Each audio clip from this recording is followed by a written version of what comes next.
Thanks again, and good morning, everyone. We are really glad to be here today for our usual monthly meeting. And just to start with, we have just our agenda for today. We're going to put our updates at the beginning, just run through a few quick updates. And then I'm so excited for you all to hear more from Commissioner David D'Arcangelo from the Mass Commission for the Blind and his team, who are here to talk about the many excellent services that are available from the Mass Commission for the Blind. I know that David and I have had a chance to speak recently, and I was really impressed by the variety of resources that they have available. And we were just talking about how important it is for special ed leaders from across the state to be aware of these great resources. And so I said, you know, would you ever consider coming to one of our meetings and presenting? And I just appreciated his enthusiastic yes. And so much of today is going to be spent hearing more about the amazing resources that are available from the Mass Commission for the Blind. We have a few updates on our IEP Improvement Project. And as always, we'll leave time for Q&A. So just a few quick updates for you. First of all, we really want to know what feedback you have on these meetings. We've met together every month this school year. We intend to be back with you again next year. Nothing is waning in our interest in having these meetings, but we want to make sure that they're meaningful. We want to make sure they're useful. So we have a very simple survey. Just give us some quick feedback. Brian's putting the link in the chat right now. If you want to multitask and get something done while you're listening to us, feel free to do so. It will only take you a few minutes.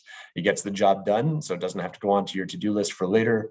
We'll also send out the link in our special ed updates memo next week so that you can have, we'll include a deadline by which we need to have the results so we can think them over and be ready for, a new year. And again, want to make sure these are timely and relevant and meaningful. So we welcome your feedback. We have a whole list of topics that you can help check, let us know which ones you want to hear more about so that we can delve in further. So please take time to take our survey and give us some useful feedback.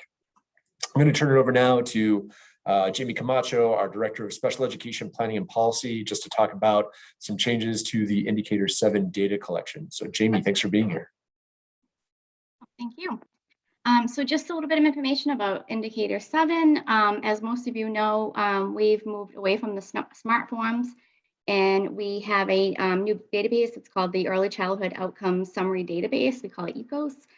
We transitioned over to this year. Just a couple updates. So the Indicator 7 data for this last school year will not be due until August.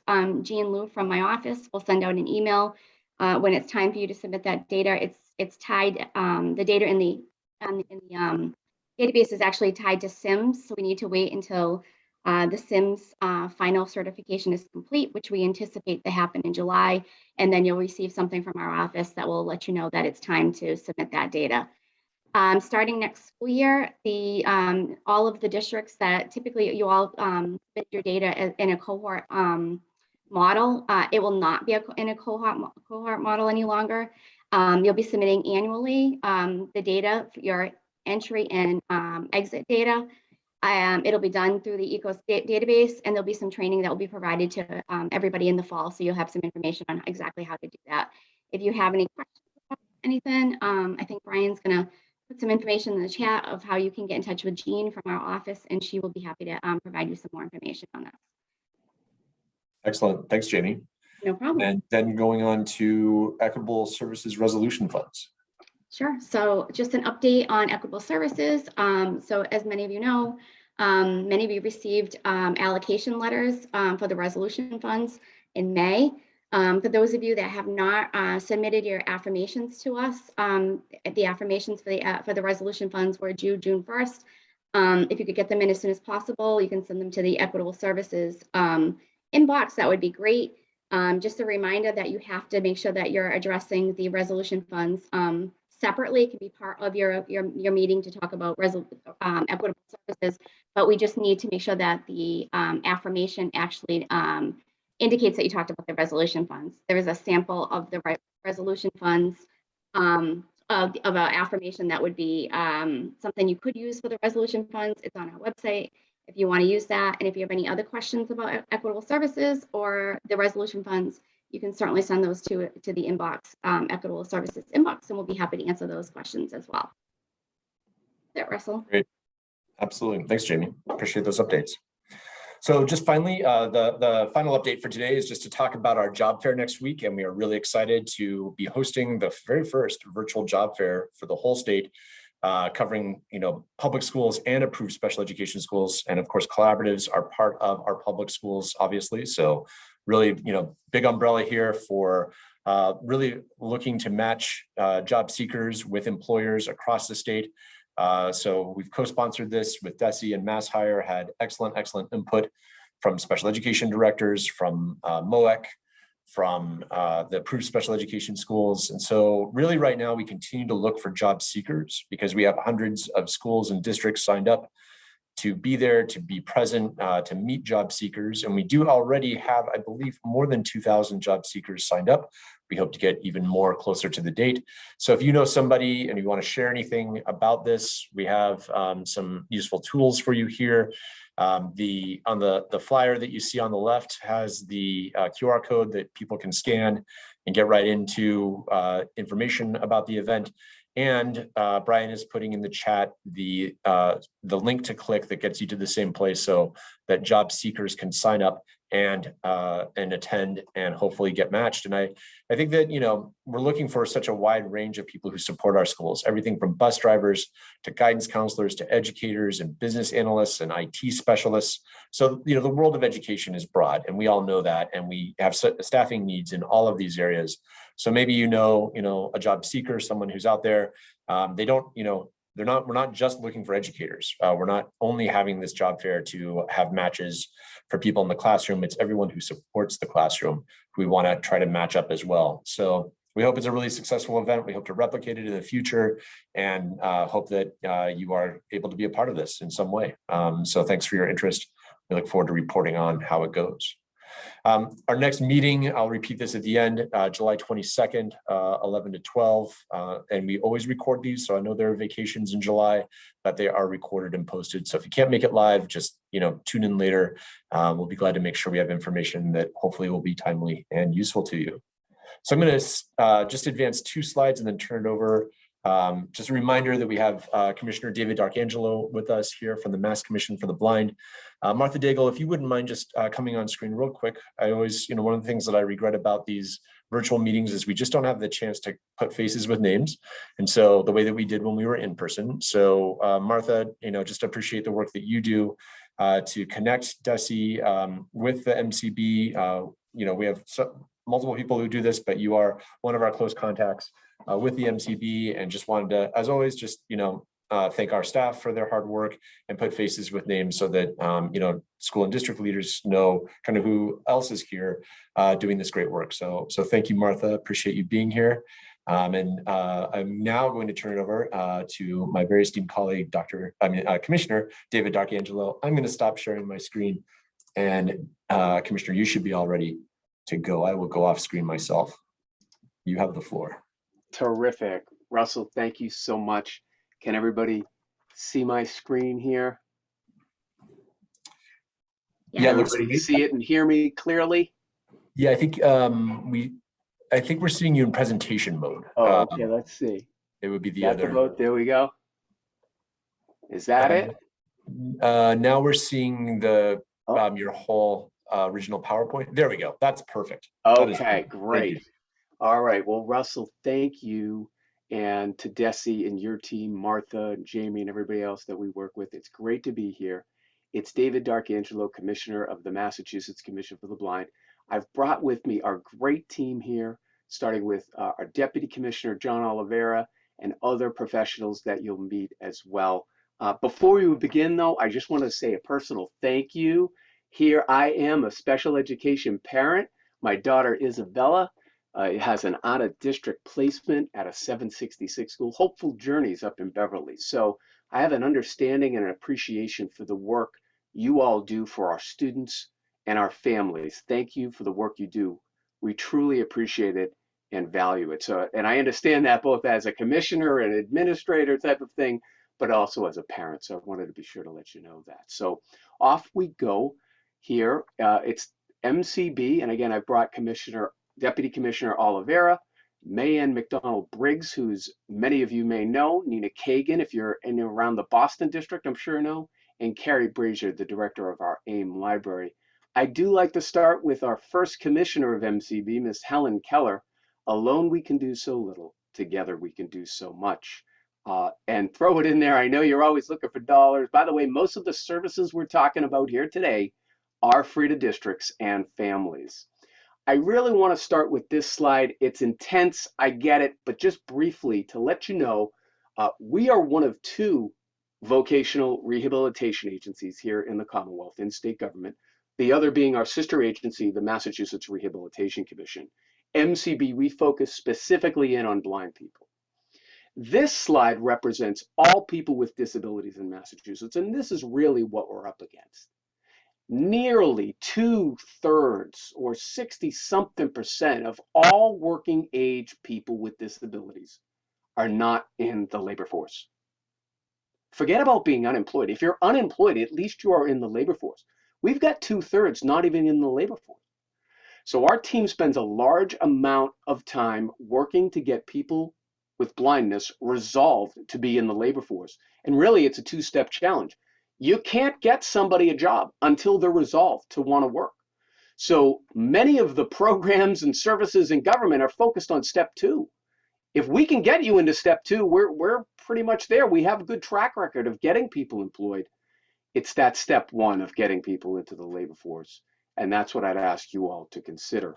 Brief overview of MCB and our services. We serve approximately 25,000 people who are blind and legally blind throughout the Commonwealth.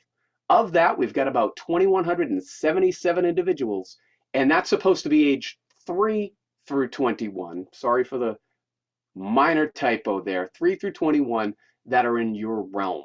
And really what we're focused on is providing services that promote independence and self-determination. We partner with you all, other agencies, and really whoever can help lead to dignity and self-determination for our consumers. Maybe you have seen our What's Your Vision campaign. I won't play the video here because we're pressed for time. If you'd like, you can go on our website or our YouTube page and see it.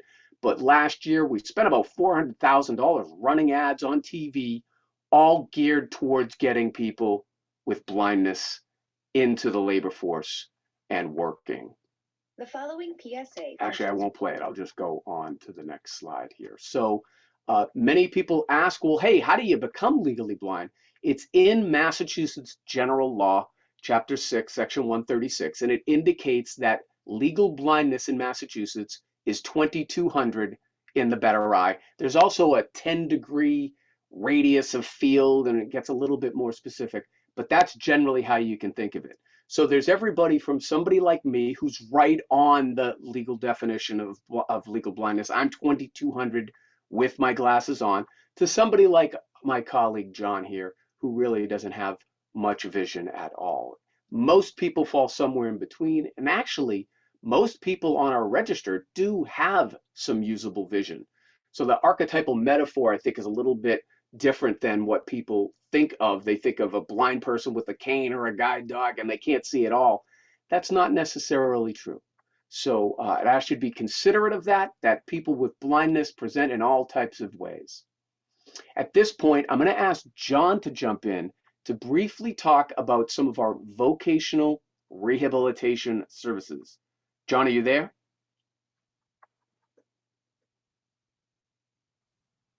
Yeah, I'm here, Commissioner. Good morning, everyone, and thank you all for giving us the opportunity to come on and present to you today. I'm going to give you some basic overview, since many of you are very familiar with students. Obviously, we serve, as the Commissioner mentioned here, 3 to 21. In that population, they're going to schools at an elementary school and that sort of thing. So we have our children's workers that monitor those children from 3 until they turn 14. We actually register, if someone registers or is born with a vision impairment, we take them from that point on as soon as the doctor registers them. And then at 14, they transfer to our vocational unit, where we offer a variety of services that can be accessed through different opportunities. Many of you have heard of the Pre-Employment Transition Services, which came through the Work Enforcement Opportunity Act, passed in 2014. We offer a tremendous amount of opportunities, and I know that many of your school systems work with the Mass Rehab Commission, our sister agency in VR, and also work with us to offer different work opportunities, work and learn opportunities, internships, different situations like that through the school systems. And this type of training, we also offer specialized training, and these in several areas that fall under the pre-employment transition services. Our vendors work with our students in the summertime, or your students also. In the summertime, they offer specialized intensive programs that promote advocacy and offer independent living skills and talk about future opportunities. So that's, they get that training. We also have weekend opportunities that our vendors offer. And many of our children are served through these opportunities, and that continues sort of the building blocks to sort of get them to think about employment. Many of our students don't have good role models, so we offer some programs that offer peers who are working, and a lot of the pre-employment transition services are also based on finding, giving them the thought that someone who is visually impaired or legally blind can work, and not having that role model is presented to be a barrier, and sometimes their parents can't guide them to what can a blind person do for employment. I mean, there are many jobs as we place many people in different positions. There are many jobs that are available to individuals who are blind. Access technology has come a long way to giving access to our students, given access to employment opportunities for individuals when they come out of high school or when they come out of college. So we have a whole system here that is, the whole intent is to put someone in a position so that when they are ready to go to work or looking for work, that we can get them into that opportunity. And we support them all the way through. As Commissioner mentioned, most of our services, well, I think all of our services are free. We will assist employers with placing technology. We will work with any special training that might be needed to use this technology. We pay for that. So the great opportunity is here. As you guys are in on the ground floor, you got our students when they're young. It's important to have good teachers of the visually impaired working in your school systems, working with our students, helping them get those basic skills, reading, math, writing, so that when they come out, that we're ready to take over and we can move them into the employment world. And we've partnered in some cases with some school systems where the opportunities that we talked about, obviously they come with a cost to the agency. And some parents have added some of these services into the education plan. So we've cost shared with some school systems if it appears to be a problem, but many of the school systems are able to afford these, and that's great. And others who can't, we're right there to assist and provide the funding that we need to, especially for the summer programs. If they're not included in the education plan, that's part of our vocational 15% set aside funding that we have to cover the pre-employment transition students. So, we look forward to answering any questions towards the end of our presentation here. And again, thank you all for the invitation and for listening to us today. And we hope to work with you closely in the future. And as Commissioner mentioned, we have several other professionals here with us. And if you need to reach out to us, feel free to do so. And we can answer any questions at the end or later to help out any of the students that you may have in your school systems. Totally appreciate you. And just so everybody here knows, John may have gotten more blind people jobs than anybody else in the United States. So he has nearly 4 decades of experience here. He's a very humble guy, but we want to make sure we're taking advantage of John and all of our team here. So So we'll it's do a lot. everything. It's a lot of hard work for our counselors too, and I appreciate the team that we have here. And I do celebrate every time one of our our consumers gets a job. It's someone else that we have put to work, and a good example of our work that we do here at the agency. All right, Yes. Commissioner, thank you. Thank you, John. So we're very job heavy, obviously, and we're asking you all to get your teams really geared towards that. But there are other services we provide too along the way that support the whole individual. Social rehabilitation services that we provide, children's services that John mentioned, the AIM library, the Accessible Instructional Materials Library, which previously was at the Carroll Center for the Blind. The great news is we're able to keep Carrie Brazier, who is our ace and who's terrific and really is one of the best librarians around the country, really. And so we have an ISA with DESE to be able to pull that off. We'll save plenty of time to be able to talk about this at the end. But just know that when it comes to these materials that people with blindness need, a braille book, a large print book, all of the materials that go along with that, you have a tremendous resource here in the AIM library. And we recognize that some districts may only see a legally blind person once a generation or once every few years. The larger districts tend to know Carrie very well and tend to know of the service as well. But we want to be sure that all the districts know that this is available to them at no cost, okay? This comes from a federal grant that we get through the American Printing House for the Blind, administered through DESE to us, with Carrie leading it. It's a great program that provides tremendous resources. All the TVIs, or a large amount of the TVIs, know about it, but we want to make sure that every TVI in every district knows about it. We'll be making these slides available, so don't worry about tracking anything down. But roughly, we're talking about serving 3,000 students a year. Now, you may say, well, wait a minute, that's different from the other number you showed. It's because Carrie can serve through the AIM library in that program. They can serve people that are not necessarily legally blind. The person with just who has a low vision, as we call it. They're having a visual impairment. It might not rise to the level of being legally blind, but we want to serve them as well, because what we've learned over the years is they end up becoming our consumer later on anyways. So here's some of the data and some of the numbers, but she provides nearly 10,000 different materials get shipped out on a yearly basis to our students. We even help serve other states. So this is tremendous. You should know about it as a resource. And we want to work with you to make sure this is in every guidance counselor's office so that when an issue arises, they know who to call and we can get the materials out there.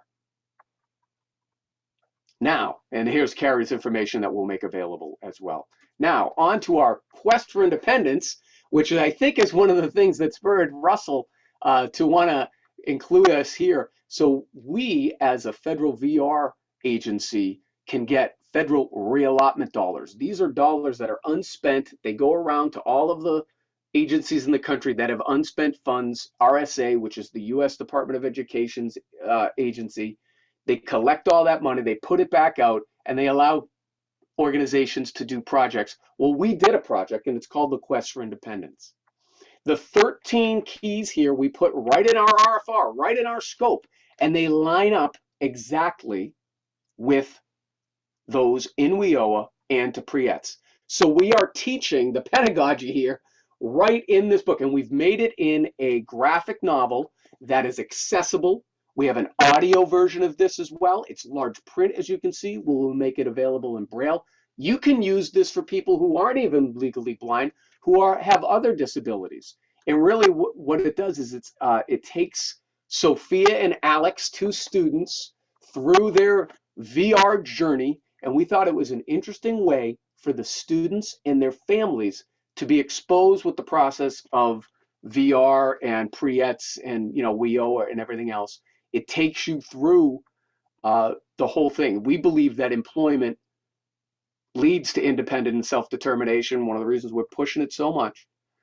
So we really went out, we spent a lot of money. We got this done. This is an award-winning publication now. It's gotten awards, and we haven't even really proactively entered it. We got approached by actually the printing uh, organizations, and that's where it won the award. So it's set up in 5 chapters. I want to get this into every guidance counselor's hand. There should be a stack of these in every office, every SPED director. You can see here, it's a graphic novel. We've got the book, we've got the narration, the QR code takes you to the website. We've got posters that you can put up. It's got infographics. We do things on social media. There's so many opportunities here, so take advantage of that. We're looking to get that out sometime soon. Quick thing about the public employment programs that you should know about. We're just one of a huge cadre of resources that you have here.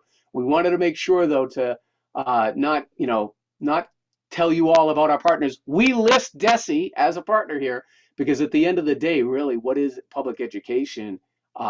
It's a large feeder system for employment, right? We view it as a process to getting employed that starts with mentoring and interning, going on interviews, getting promoted or getting hired and then getting promoted. So really, we're just trying to do one better than we did last year. You're a big part of that. We have new and exciting initiatives that we're working on so that your students don't just think like it's old, musty old state government and it hasn't adapted. We're doing these new things like the graphic novel.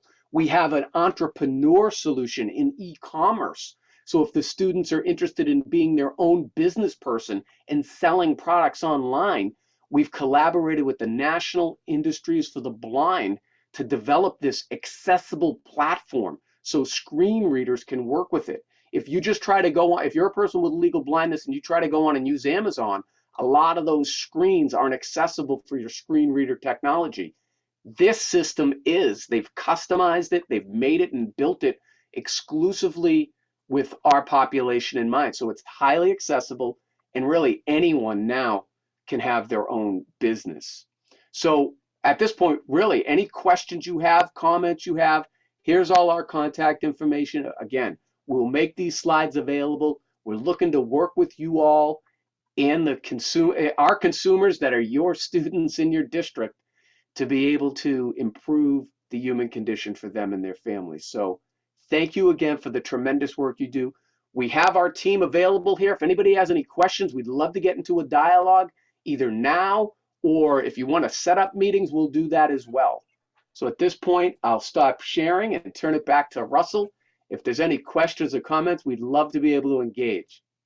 Well, thank you so much, Commissioner. There are actually some great questions. There was an excellent presentation, and actually, I just want to start with a question that I have. The Quest for Independence does look really helpful and really interactive. How can districts get a hold of it? And should they? I see Brian's putting it in the chat right now. The link to it. Is it best to sort of download it from there, or can they order versions? What's the best way? I would use the website so we can know and just request how many you want and we'll get them to you. If the audiobook is available, so you can use that. But if you want print copies, we'll get you that too. If you need it even larger, we can do that. If you need it in Braille, we can do that. Whatever format your students and family needs to be successful, we're going to get that for you. Just let us know how many. Great, good to know. So you'll ship it out, and they can just have that accessible for families, for students. That sounds excellent. Yes, So, and yeah, it's geared towards visual disabilities, but it works for other disabilities too, I think. Right. Commissioner, we're getting a lot of questions about staffing, and one of the key things there is about searching for TVIs and for O&M providers. What advice do you have for district leaders, for special ed leaders about finding those types of service providers? It is a real challenge right now. We're up against it as well. We are searching high and low. We just recruited somebody from California. We've recruited from Michigan. I mean, we're really working hard to try to get, particularly O&M, to be a state employee for MCB. So we recognize that you're all having challenges too. We've worked with UMass Boston and their program to try to incent that and encourage that. We're really trying to get people to go into the field. We've had some recent retirements. Meg Robertson, who many of you may have known, left after, was it 42 years, John? So, you know, we're really trying to reinvigorate our orientation mobility. Fortunately, we have a wonderful addition. Her name is Allie Bull. She's now running our orientation and mobility department. She's fantastic. She's worked up in the Haverhill, Lawrence, Lowell area. So many of you special education directors up there may know of Allie. So obviously, we recognize that it's your obligation to provide the O&M services. But at the end of the day, we don't want our consumer to go without.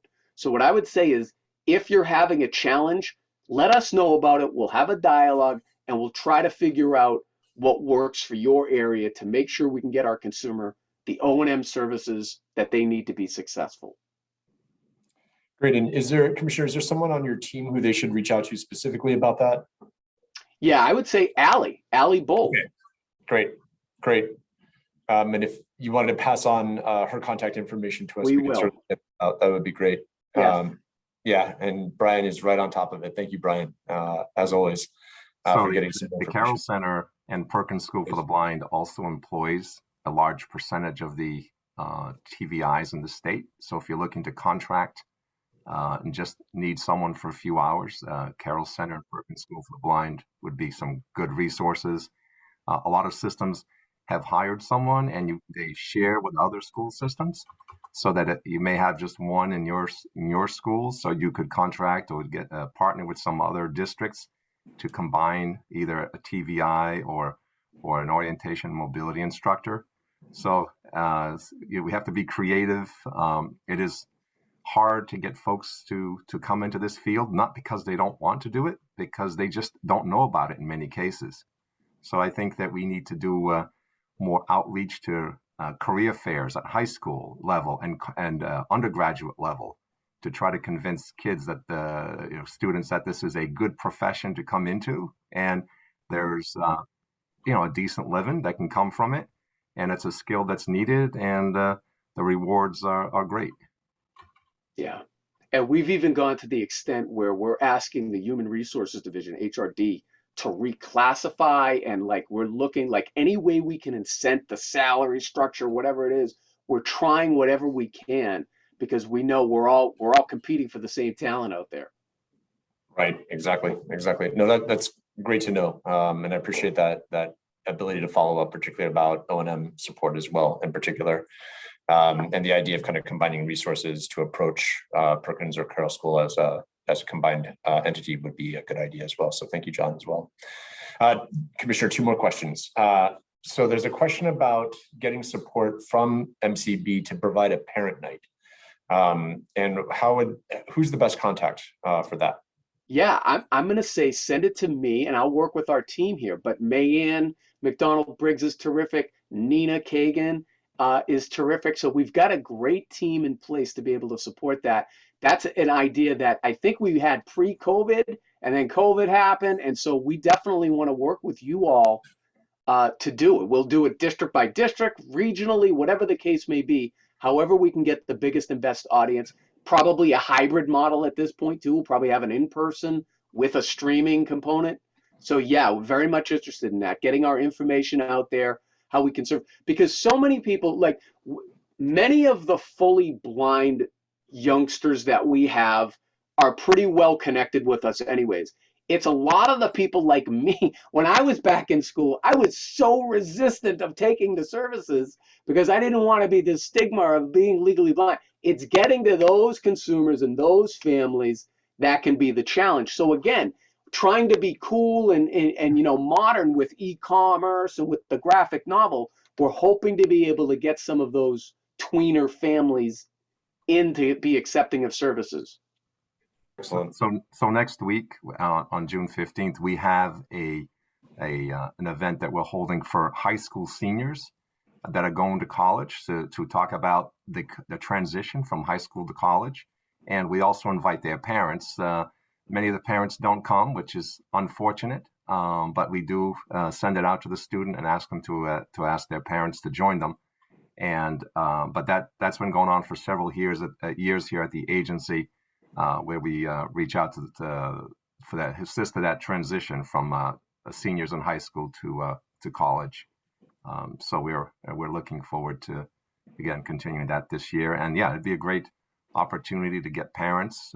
Some of the situations we see is that there's low parent involvement in the actual education of the student.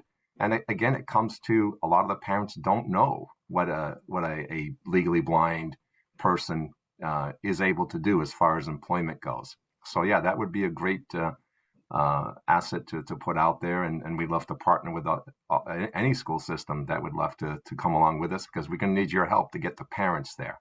Oftentimes we've thought about this before, but it's getting the parents to come. We'd have to do it in an evening, which is fine with us. We have no problem doing that. And I see Mayanne nodding, John. Maybe Mayanne, you want to say something? Mayanne does this on a one-off basis every day, I think, right, Mayanne?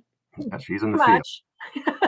But I do think there's a real need for these parent engagement groups and for, separately student engagement groups. But Foxborough I cover, so more than happy to reach out and set up a time to come down. Great. Thank you much. Thank you very, very much. Yeah, please. Hello, everyone. This is Nina Kagan, and I just wanted to say that in the Boston area, we did in the fall in October, for the first time, have a family engagement meeting. And as John said, that it's difficult that not always the parents will engage, but we did have a nice turnout of about 10 families. Yes. And if a district is interested in doing something like that, I think it's best to get in touch with either John or the commissioner, and then they could facilitate it to the appropriate region in the agency. Sounds great. Sounds great. Thank you, Nina. Yes, we start at yes, by the way. We start at yes, and we'll figure it out. I won't tell you definites now, but let's talk about it, and we'll figure something out to be able to provide for the consumer and their family. Excellent. It really shows. And I think actually I just want to end with two comments that really kind of build on this idea of starting with yes. Commissioner and team, one person writes, Commissioner D'Angelo's passion is so wonderful us to hear and feel on a Friday at the end of a challenging school year, all in caps, thank you, with an exclamation point. And then Christine Smith wrote, it was so nice to see that young lady that was on one of your screens. I had her as a student, as a very young child. I have loved the work you have done. I've always felt that you are the magic resource that appears and makes equipment, books, and services appear for our students. So thank you so much. Really great feedback. And see, just somebody else asking about a link to the graphic novel. And Brian, if you wouldn't mind just putting that back in the chat. But again, if you wouldn't mind sticking around for the end, just in case some more questions come up. Sure. This was wonderfully interactive and helpful. And as was mentioned, just, your passion and commitment for students, it rubs off on all of us, and we sincerely appreciate it. So thank you very much for the opportunity. Great team here. We wanted to be able to put the name with the face, whether it's Carrie, Mayanne, Nina, myself, John, and we've got more resources too. So I truly appreciate the work you all do. It's not easy. Add COVID on top of it. I know how challenging it's been.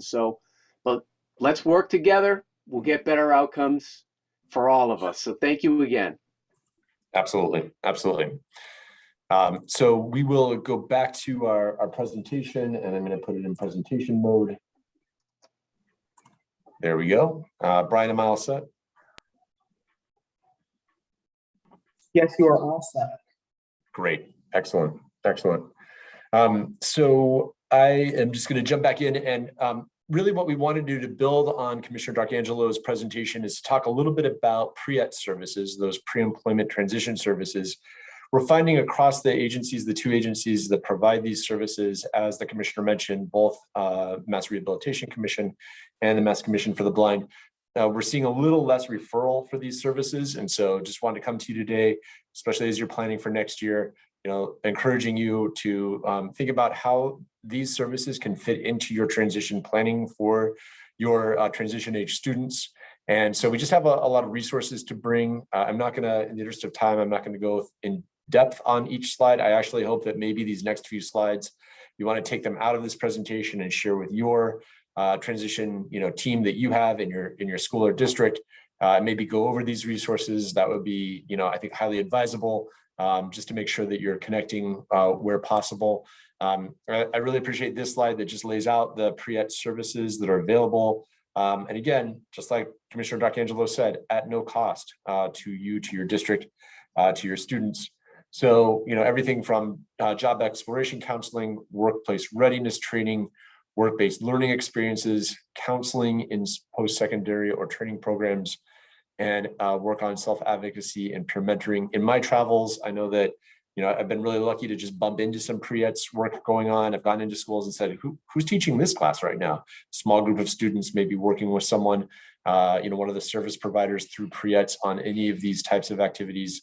And they're great lessons. I've been very impressed by what I've seen when I happen to bump into a pre-ETS lesson. And I know that a pre-ETS activity, and I know that our students are benefiting from this. Keeping in mind that, this is a recent change, that these services are available for transition age youth in school. And so really wanting to make sure that we take advantage of this opportunity.